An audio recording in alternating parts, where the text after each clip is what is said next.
The first thing they noticed was the silence. Not the absence of sound, but the way the jungle stopped reacting. A Marine unit operating deep in the Pacific had trained for this terrain. They knew the insects, the humidity, the way the forest breathed at night.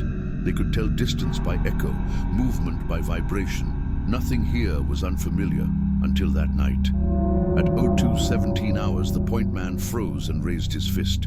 Movement ahead, slow, deliberate, too controlled to be an animal, too tall to be anything native.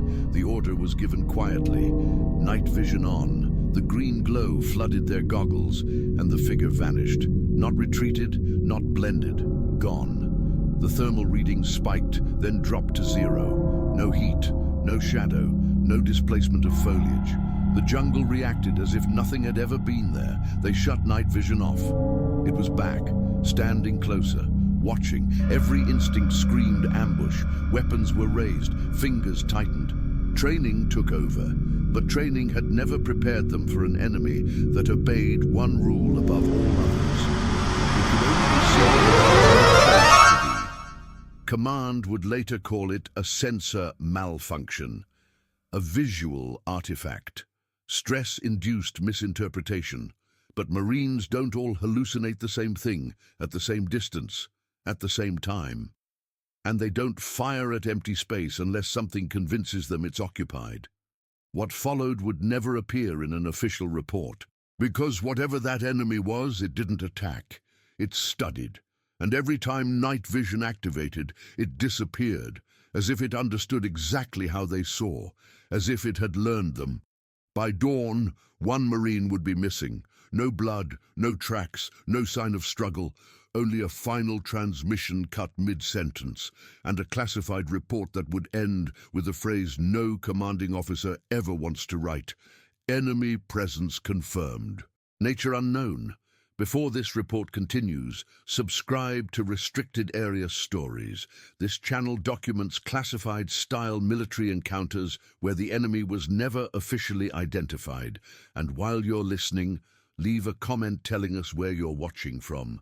These stories come from remote jungles, frozen bases, and restricted zones. But the people listening are everywhere. What you're about to hear was never meant to be public. It did not come from leaked footage or a viral clip.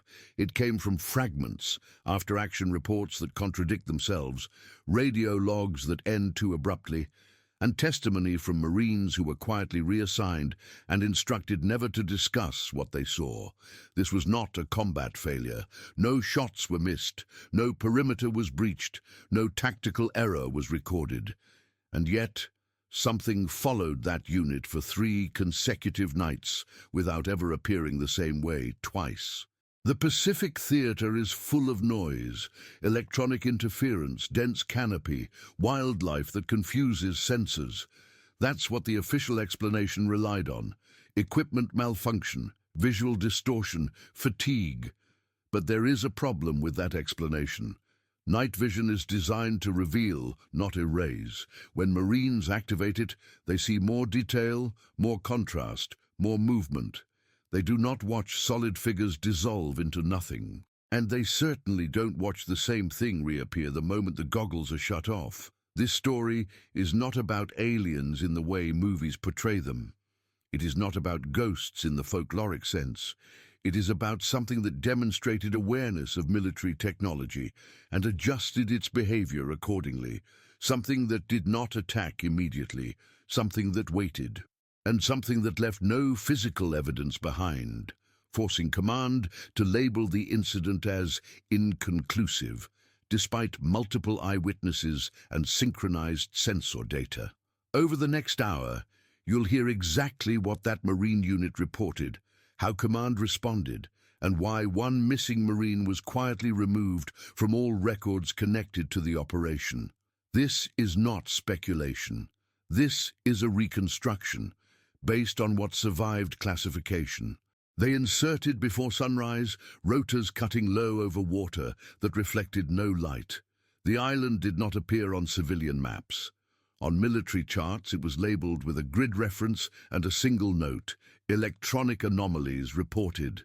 The Marines didn't ask questions. They were a reconnaissance unit, not intelligence analysts. Their task was simple on paper: confirm enemy movement along an inland trail suspected of being used for smuggling. No air support planned after insertion. No drone coverage. Dense canopy made satellites unreliable. By 2140 hours, the patrol was set in a staggered formation, moving uphill through vegetation thick enough to dull sound. Radios stayed on whisper mode. Every step was measured. The jungle was loud in the way living systems are loud, constant, layered, predictable, until it wasn't. At 0211, insects went quiet first. Not gradually, all at once. The point man halted. He didn't signal immediately. He listened. There was no wind, no animal movement, no distant surf. The squad leader felt it before he saw it, the pressure change that comes when something disrupts space without making noise. He raised his hand. The formation froze.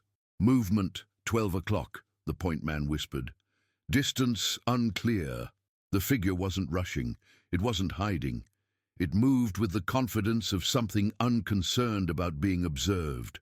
Tall, narrow, upright, no visible weapon.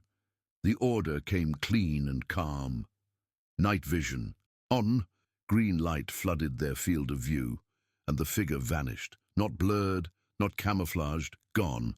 Leaves behind it remained undisturbed. Branches didn't recoil. Thermal overlays spiked briefly, then collapsed into background noise. The squad leader lifted his goggles. The figure was back, closer now. "Shut NVGs," he ordered. Every Marine complied. The shape stood exactly where it hadn't been seconds earlier, as if distance meant nothing to it. "Confirm visual," the leader said. 5 confirmations came back, same height, same posture, no facial features discernible, no sound of breath, no heat signature strong enough to track. "Do not engage," the leader said. "Hold." The figure tilted its head. That was the moment the situation shifted from unexplained to deliberate. It wasn't reacting to movement, it was reacting to technology. The leader toggled night vision again. The jungle went empty. He toggled it off. The figure reappeared, now within 20 meters. Weapons rose instinctively. Training took over. No one fired. Because nothing about the target fit engagement parameters. No threat posture, no visible intent, no known profile. The radio crackled once, then fell silent. "Command, this is Echo 7, the leader whispered. "We have visual on unknown entity. Responds to NV activation by disappearing. Repeat, entity becomes non-visible under night vision." Static. Then, "Echo 7, say again." Before the leader could respond, the figure stepped backward and passed directly through a cluster of trees without disturbing a single branch. Not around them, through them. The squad leader ordered a controlled withdrawal. The formation pivoted, spacing tight, eyes locked forward and rear. The figure didn't pursue, it paralleled.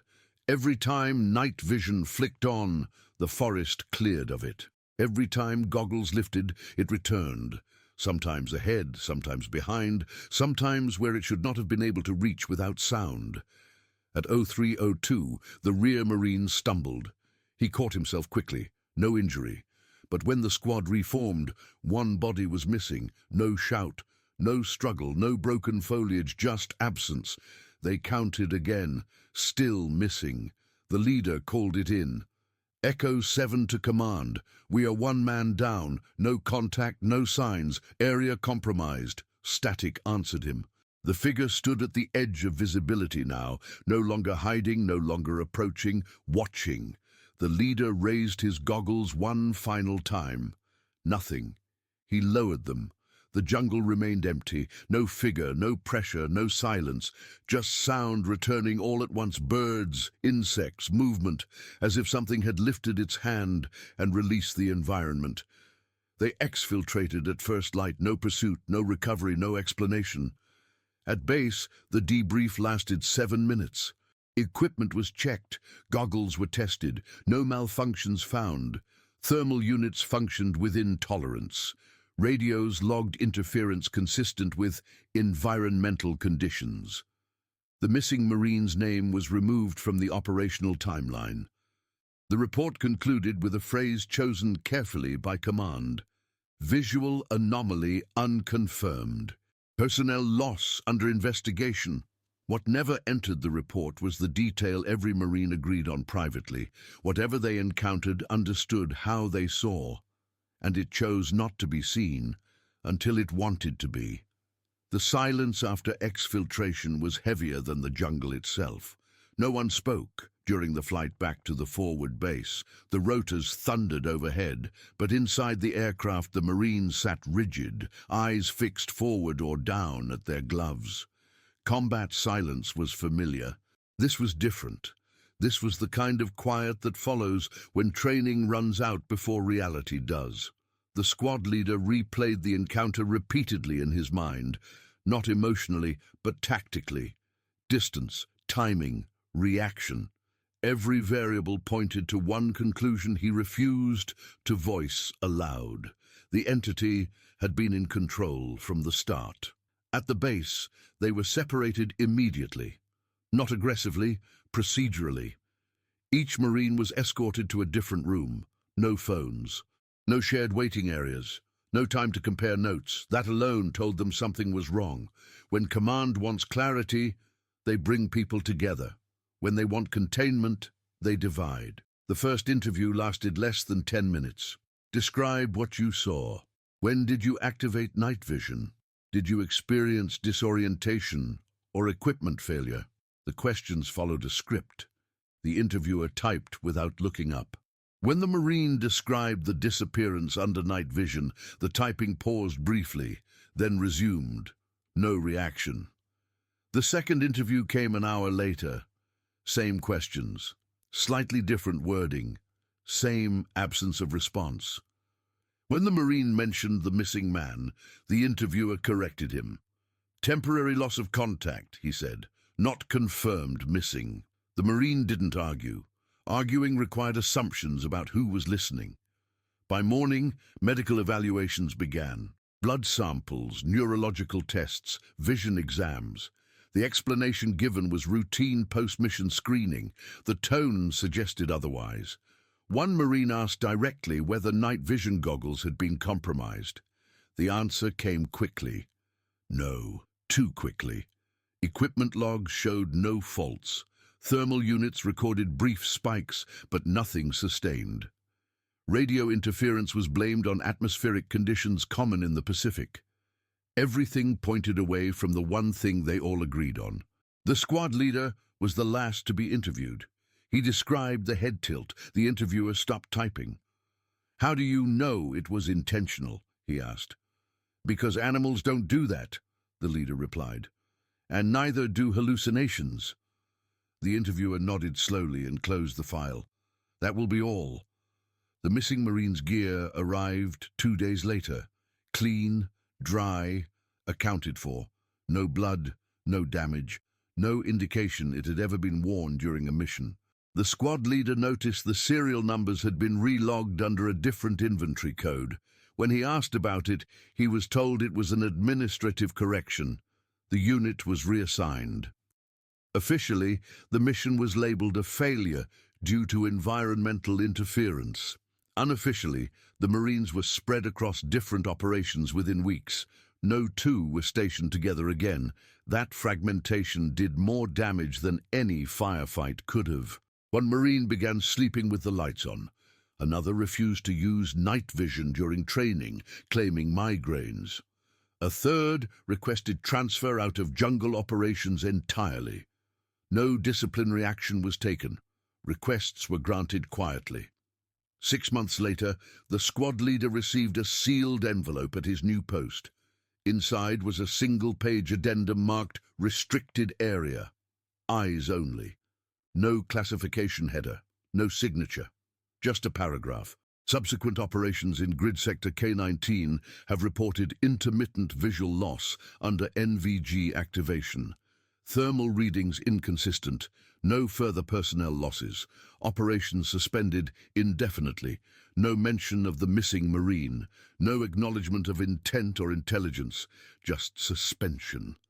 The leader folded the paper carefully and burned it in a metal tray. He knew what suspension meant. Not safety, avoidance. Years later, during a training exercise in a different theater, a young Marine asked him if he believed in extraterrestrials. The leader paused. "I believe," he said slowly, "that there are things that understand our tools better than we do." The Marine laughed nervously, unsure how to respond. The leader did not elaborate. He had learned something important that night in the Pacific, something command would never admit publicly. Whatever had been out there didn't fear weapons. It adapted to perception, and that made it more dangerous than any enemy they had trained to fight, because you can't engage what refuses to exist when observed, and you can't defend against something that chooses when to become real. 3 months after Echo 7 was reassigned, a different unit was sent back to the same grid sector. Officially, it was routine verification. A second sweep to confirm the earlier findings were, as Command phrased it, environmental anomalies misinterpreted under stress. Unofficially, it was a test, one that assumed the first unit had made a mistake. This unit did not. They made a different one. The new patrol arrived with upgraded night vision systems, fresh batteries, recalibrated thermals, and explicit instructions to document everything. Every activation of NVGs was to be logged. Every thermal fluctuation time-stamped. Radios were set to record continuously. Command wanted data. The Marines wanted answers. They moved slower than Echo 7 had, more deliberate, less confident. The jungle felt familiar to some of them, too familiar. A place where sound carried strangely and shadows layered themselves in ways that confused depth. At 01:48 hours, the jungle went quiet. This time, the point man reported it immediately. "Ambient noise drop," he whispered, "all at once." The squad leader acknowledged and ordered a halt. Knees dropped, weapons angled downward. Breathing slowed. Then came movement. Not ahead, beside them. The figure appeared between 2 Marines, close enough that one instinctively stepped back and collided with another. No one fired, not because they didn't want to, but because their brains refused to accept what their eyes were reporting. The entity stood upright, less than 10 meters away, taller than a man, narrower than expected. Its outline seemed incomplete, as if the jungle behind it leaked through the shape. "Night vision on," the leader ordered. The goggles activated. The space where the entity stood emptied instantly. No transition, no blur. One Marine swore under his breath. "Thermal?" the leader asked. "Spike," came the reply. "Then nothing. Zero." "Shut NVGs." The figure returned. Closer. One Marine panicked. He toggled his goggles on and off rapidly, trying to force the image to stabilize. Each time the entity vanished, then reappeared, slightly offset, as if it had moved during the blindness. "Stop toggling!" the leader snapped. Too late. The entity reacted. For the first time, it moved quickly, not forward, through. It passed directly through the formation. Marines felt pressure but no contact, like air displaced by something large but intangible. One man was knocked to the ground without being touched. When he scrambled back up, his weapon was gone, not dropped. Gone. "Back! Back!" the leader ordered. They withdrew in controlled chaos, spacing collapsing as fear replaced formation. Night vision stayed off now. No one dared turn it on. The figure did not pursue directly. It appeared ahead of them, then behind, then nowhere at all. Each appearance was shorter than the last, as if it were sampling positions, testing response times. At 02:03, the radios failed completely. Not static. Silence. The leader made a decision that would later be scrutinized and quietly buried. "NVGs on continuous," he ordered. Green flooded their vision. The jungle emptied. No entity, no thermal signature, no movement. The insects remained silent. For 12 seconds, everything seemed normal. Then a Marine screamed. The scream cut off instantly. NVGs showed nothing. When the goggles were lifted, the scream's source was gone. 2 Marines missing, no blood, no signs. The squad leader called an immediate abort using hand signals. They moved blind, relying on muscle memory and compass bearings, resisting the urge to activate the very technology designed to protect them. At first light, they reached the extraction point. Only 8 Marines boarded the helicopter. The after-action report would state equipment failure and disorientation. What it would not include was the moment just before liftoff, when one Marine looked back into the jungle and saw the figure standing at the tree line, visible only without night vision, watching, not chasing, as if the test had concluded. Command did not call it a pattern, they called it coincidence. 2 units, same sector, similar reports, identical sensor behavior, missing personnel. The data points aligned too cleanly for anyone in intelligence to miss, but acknowledging alignment meant acknowledging intent, and intent required an enemy profile. There was none. At the regional command center, analysts layered maps, timelines, and equipment logs. They circled thermal spikes that appeared and vanished. They highlighted radio blackouts that did not match known interference. They replayed helmet cam footage that showed nothing, because the moment something appeared, the goggles erased it. Night vision had become a liability. That conclusion circulated quietly. Never in writing, never in briefings that required signatures. But orders shifted. Future operations in similar terrain were instructed to limit NVG use unless absolutely necessary. Thermal scans were to be run intermittently, not continuously. Radio redundancy was increased. Drones were suggested, but not deployed. No one wanted another test. What unsettled command most was not the losses, it was the timing. Every disappearance occurred during or immediately after night vision activation. Every reappearance of the entity coincided with the goggles being lifted. It wasn't random, it wasn't environmental, it was conditional. One analyst used a phrase that never made it past the room. Observer-dependent. The room went quiet, because observer-dependence implied intelligence, not reflex, not instinct, learning. The wrong response came next. Command approved a third operation, not to engage, not to observe, but to force visibility. The idea was simple and dangerously arrogant. Saturate the area with simultaneous observation, drones overhead, multiple units on the ground, continuous NVG activation across all teams. If the entity disappeared under observation, then observe everywhere at once. Make it nowhere. The plan assumed the enemy obeyed rules. It did not. The operation began at dusk. 3 squads, triangulated movement, air assets ready but holding distance. Every Marine briefed on one thing only. Do not remove night vision. The jungle responded immediately. Silence fell faster than before, not insects fading but sound collapsing as if swallowed. NVGs stayed on. Thermals showed nothing.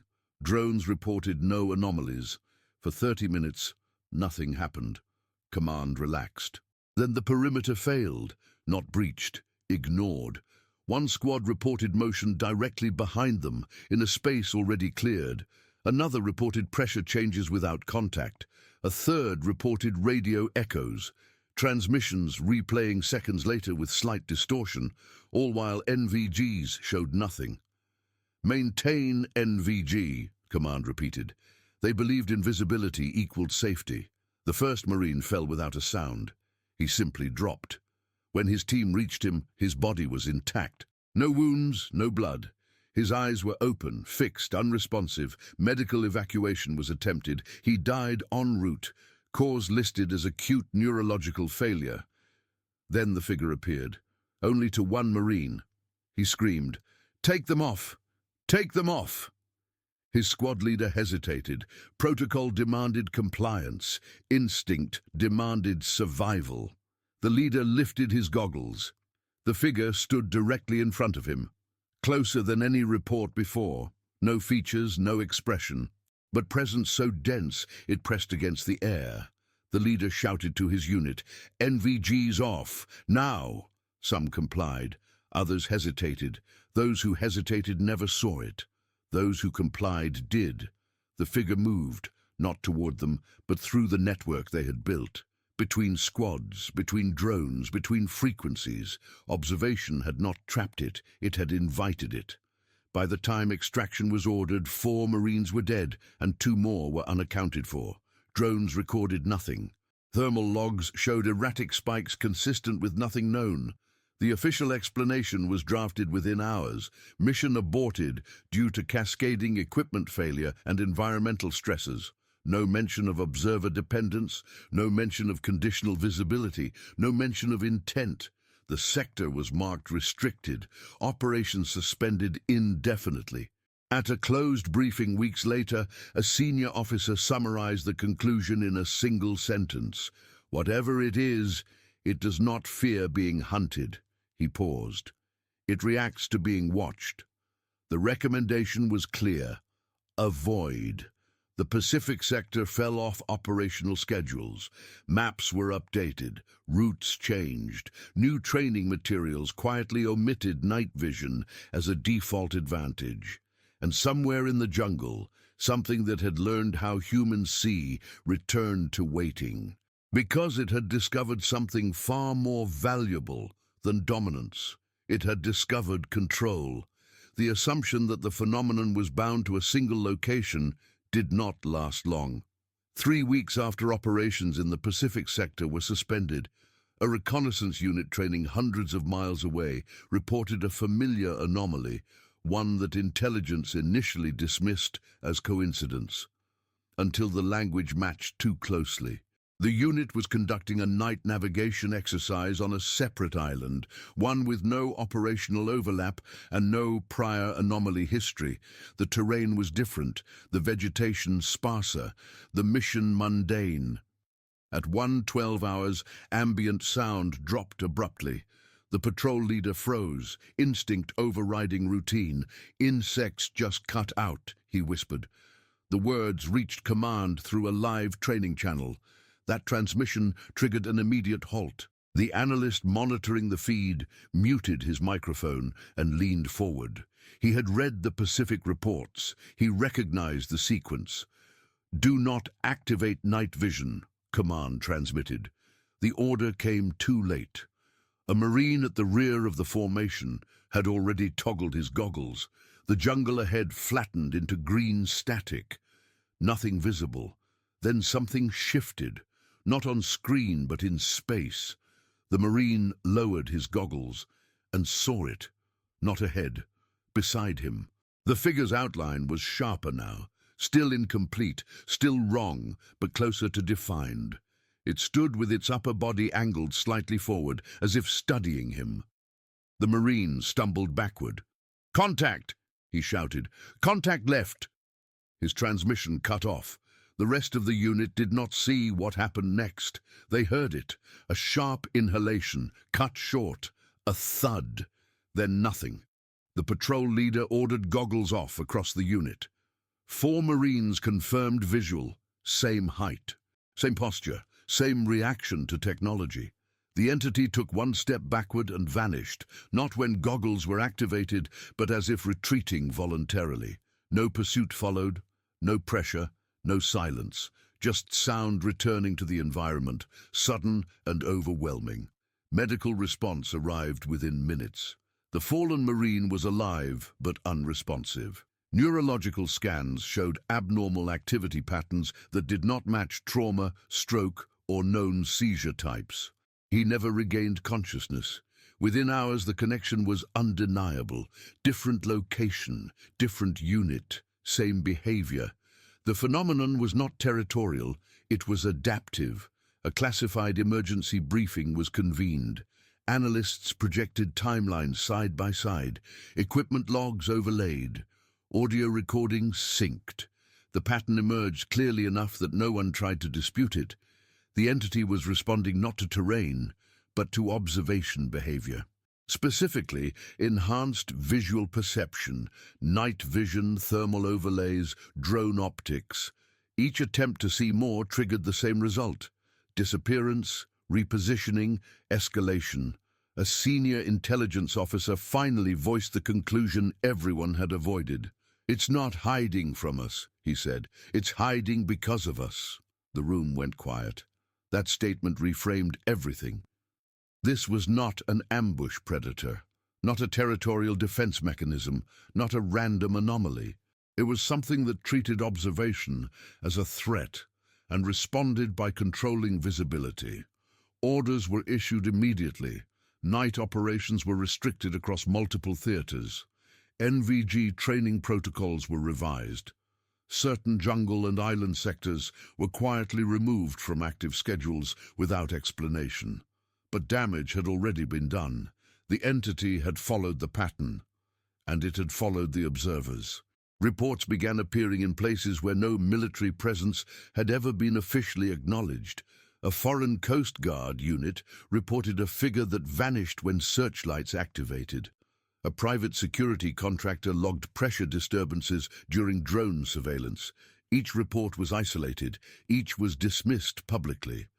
Privately, they were added to a growing file marked Unseen Adaptive Threat. The most disturbing detail emerged from audio analysis. During one recording, a Marine's open mic captured a low-frequency modulation just before the entity vanished. Not speech, not sound. Patterned interference, as if something had registered the moment observation intensified and adjusted itself accordingly. The implication was clear. The entity wasn't reacting to light. It was reacting to intent, to the act of looking closer. That realization changed doctrine permanently. From that moment forward, certain training manuals would include a line buried deep in supplemental material, never discussed aloud. In environments of unknown threat, enhanced perception may increase vulnerability. The Marines who encountered the entity would never speak publicly. Some transferred, some left the service, some carried the knowledge quietly, because they had learned something no weapon could counter. There are things that do not fear being seen. They fear being understood, and when you try to understand them, they move. The shift in doctrine happened without announcement. No press release, no memo distributed widely, just subtle adjustments that only experienced personnel noticed. Training schedules changed, equipment emphasis shifted. Certain capabilities, once considered essential, were suddenly treated as optional. Night vision, the symbol of dominance in modern warfare, was no longer automatic. The Marines who had encountered the phenomenon were never formally debriefed together. They didn't need to be. Each of them carried the same understanding, reinforced every time they trained in low light, and felt the instinctive urge to reach for goggles. And then stopped. They had learned restraint the hard way. In one closed-door session, a senior officer summarized the new reality with clinical detachment. "We are not dealing with an enemy that wants territory," he said. "We are dealing with something that reacts to perception. The more aggressively we attempt to observe it, the more freedom of movement it gains." An analyst challenged him. "So we blind ourselves?" "No," the officer replied. "We stop escalating visibility." That distinction mattered. Blindness was weakness. Restraint was strategy. Field reports from Allied forces began arriving through unofficial channels. A naval patrol reported a shadow that disappeared when infrared was activated. A border surveillance unit logged repeated sensor dropouts that coincided with manual zoom adjustments. None of these incidents involved attacks. That was the most disturbing part. The phenomenon did not need violence to establish dominance. It demonstrated control and withdrew. Each encounter ended with the same message, unspoken but unmistakable: "You do not decide when I am visible." One Marine, reassigned to training duty stateside, experienced the consequences personally. During a routine night exercise, a trainee activated NVGs prematurely. The Marine froze. For a fraction of a second, he felt the same pressure he had felt in the Pacific, the same sensation of space being occupied without sound. There was nothing there, But the memory triggered a physiological response so strong that medical staff later recorded a stress reaction consistent with direct combat exposure. The threat was no longer external. It had embedded itself psychologically. Intelligence analysts attempted to model the phenomenon using known frameworks: stealth technology, biological camouflage, electromagnetic interference. Each model failed for the same reason. They assumed the entity operated within fixed parameters. It didn't. It adapted in real time. One classified assessment described it as behaviorally elastic. Another, more cautiously, labeled it non-hostile, but dominance-seeking. A third document, never circulated beyond a single department, used a phrase that would later be scrubbed: observer-conditioned presence. The implications were severe. If observation altered behavior, then every attempt to understand the entity fundamentally changed the encounter. Traditional intelligence gathering became a liability. The entity was not invisible. It was selective.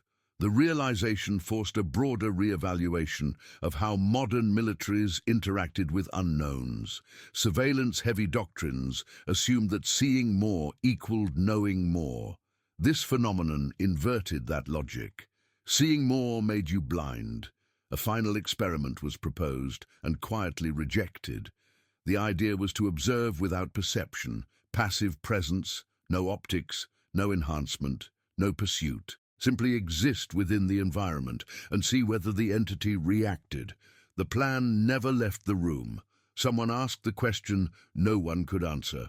What if it's already watching us do that? That ended the discussion.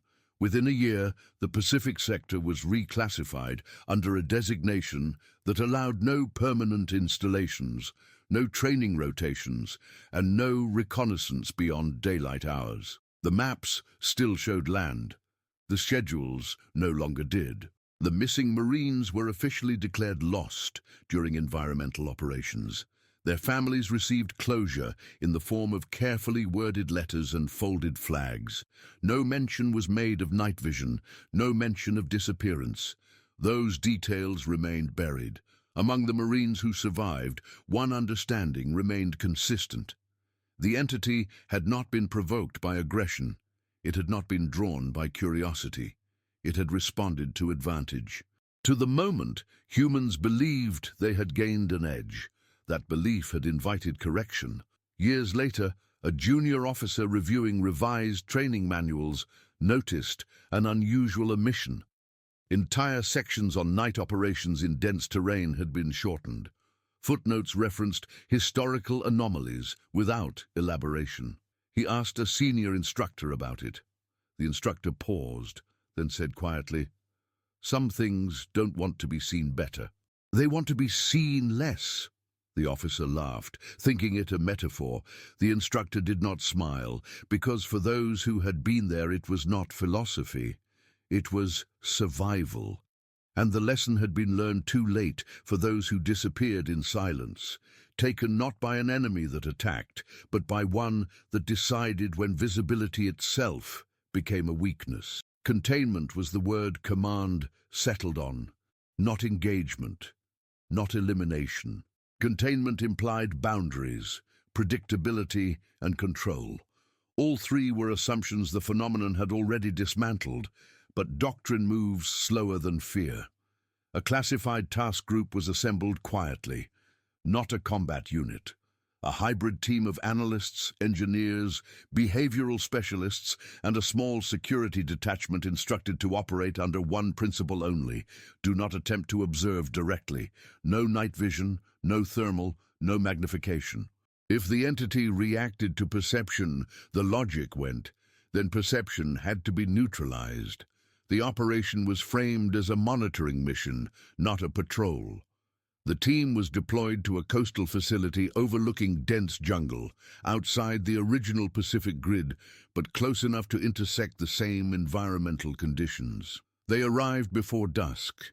The facility itself was old, built during a previous conflict and abandoned decades earlier. Thick concrete, narrow windows, limited lines of sight. It was chosen precisely because it restricted observation. The team settled in as night fell. At 22:41 hours, the jungle went quiet. No one reacted immediately. They had been briefed on this moment. Silence alone was not confirmation, only behavior mattered. At 23:02, pressure sensors embedded in the facility's outer perimeter registered displacement, not footfalls, not vibration, spatial distortion. The readings were subtle but consistent, localized pressure without corresponding mass. The analysts exchanged glances. The phenomenon had arrived. Protocol demanded patience. No one approached the windows. No one adjusted lighting. No equipment was activated. They waited, observing indirectly through data rather than sight.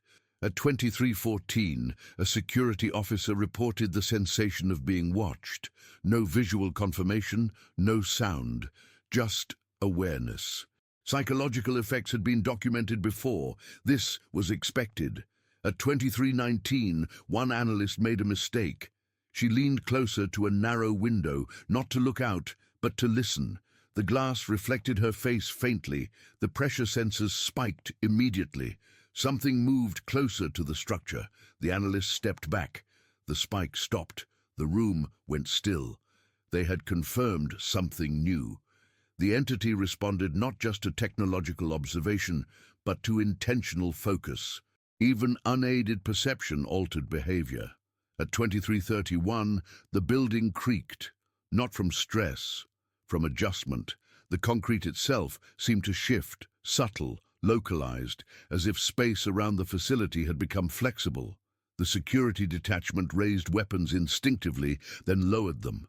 They had no target, no parameters. Containment was already failing. At 23:47, a door at the rear of the facility opened slowly. No one had touched it. The corridor beyond was empty. A pressure reading surged inside the building.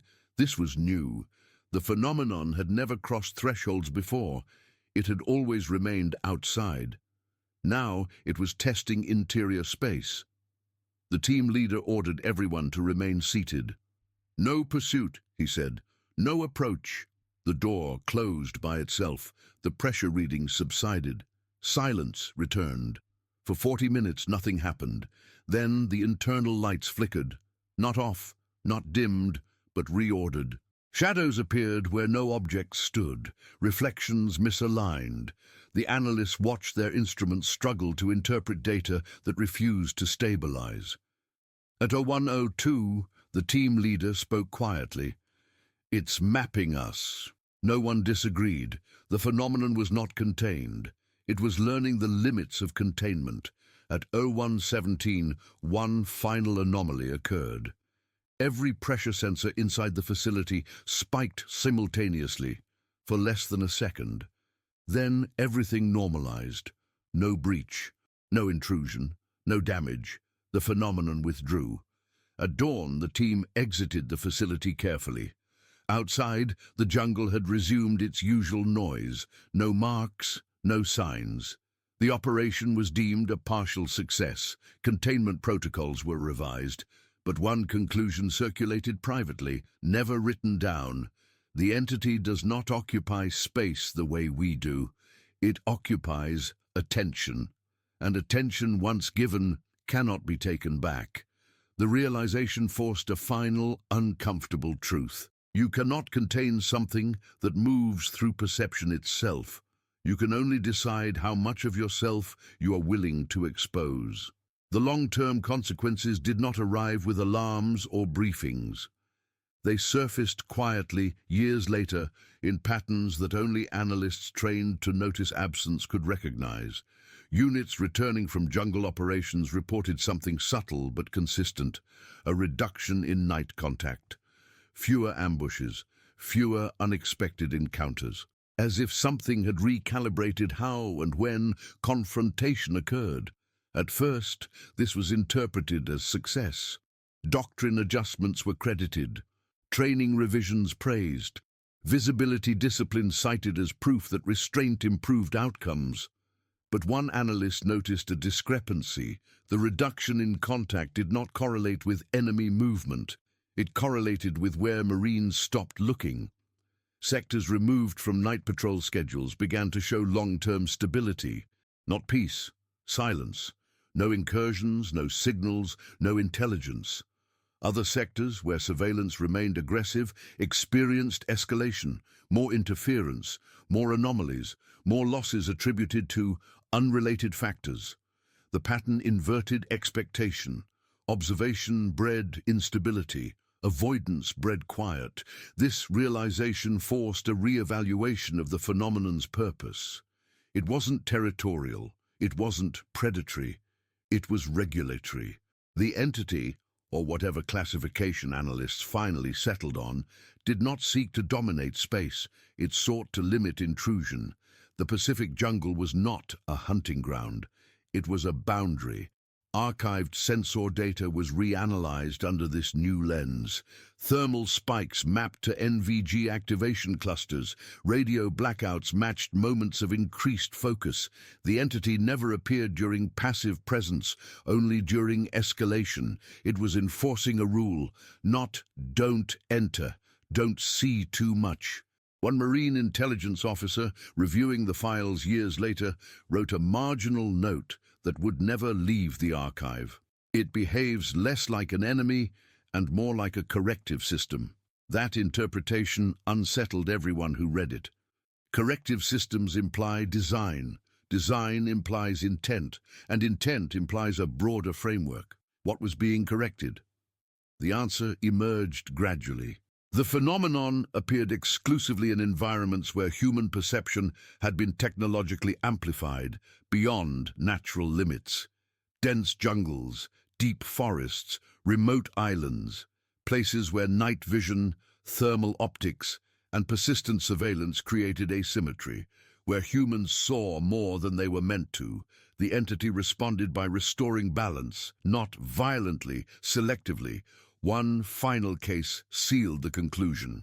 A civilian research expedition, unaware of military classifications, deployed advanced optical equipment into a previously restricted zone. Within hours, their instruments failed. Within minutes, they reported pressure disturbances and visual displacement. No injuries, no disappearances. The team withdrew voluntarily. The phenomenon did not pursue. It never had. The military quietly acquired the expedition's data.